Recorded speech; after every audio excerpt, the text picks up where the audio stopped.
ఒకసారి ప్రభుత్వంలోకి వచ్చినాక నెక్స్ట్ టైం మెజార్టీ తగ్గుతుంది, కానీ ఈసారి మెజార్టీ విపరీతంగా పెరిగింది సార్.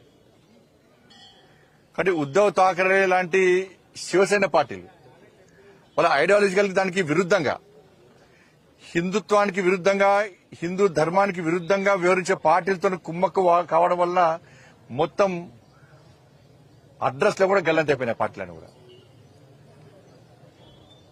కానీ మహారాష్ట్రలో హిందూ సమాజం వాళ్ళ చైతన్యాన్ని చాటింది. ఎంఐఎం పార్టీతో కాంగ్రెస్ పార్టీ కుమ్మక్కై ఓట్లను చీల్చే ప్రయత్నం చేశారు, అనేక రకాల కుట్రలు చేశారు. కానీ అక్కడ ధర్మం గెలిచింది. ప్రజలు చీలిపోద్దని చెప్పి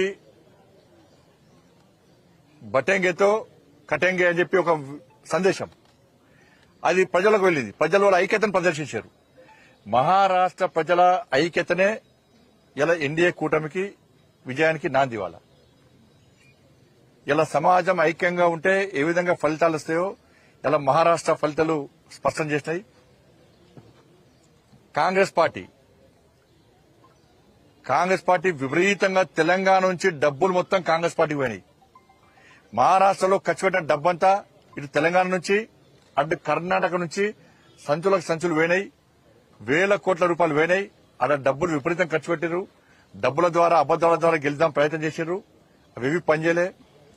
మహారాష్ట్రలో కాంగ్రెస్ కూటమికి ఓటమికి కారణం కాంగ్రెస్ తెలంగాణ కర్ణాటక రాష్ట్రాల ప్రభుత్వాల యొక్క వైఫల్యాలే.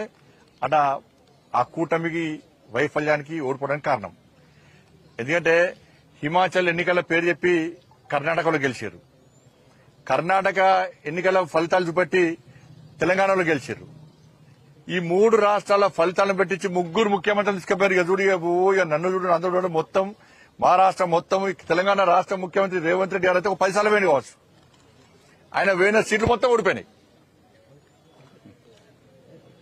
కర్ణాటక ముఖ్యమంత్రి వేయండు, తెలంగాణ ముఖ్యమంత్రి వేయండు, హిమాచల్ ముఖ్యమంత్రి వేయండు.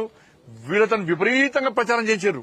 మేము ఇన్ని హామీలు ఇచ్చినాం, ఈ గ్యారెంటీ ఇచ్చినాం, 10 గ్యారెంటీలు అక్కడ, 5 న్యాయం చెప్పి కర్ణాటకలా, 6 గ్యారెంటీలు అని చెప్పి తెలంగాణలో మేము అమలు చేస్తామంటే ప్రజలు ఇక్కడ ఏ విధంగా ధోకా చేసింది కాంగ్రెస్ పార్టీ, ఏ విధంగా నమ్మక ద్రోహం చేసింది 3 రాష్ట్రాల్లో, ఏ విధంగా ప్రజలను వంచింది, ఎన్నికల ముందు హామీలు ఇచ్చే విధంగా మోసం చేసింది, తిరిగి మహారాష్ట్రలో ఏ విధంగా తప్పుడు ప్రచారం చేస్తుందో ప్రజలు విశ్వసించరు, ఆ నమ్మిరు, వాళ్ళ అన్ని వాస్తవ విషయం గ్రహించారు. కాబట్టి ఇప్పుడు కాంగ్రెస్ పార్టీ ఓటమికి కారణం తెలంగాణలో కాంగ్రెస్ ప్రభుత్వం, కర్ణాటకలో కాంగ్రెస్ ప్రభుత్వం, హిమాచల్లో కాంగ్రెస్ ప్రభుత్వం యొక్క వైఫల్యాలు, ఇచ్చిన హామీలు నెరవేర్చకుండా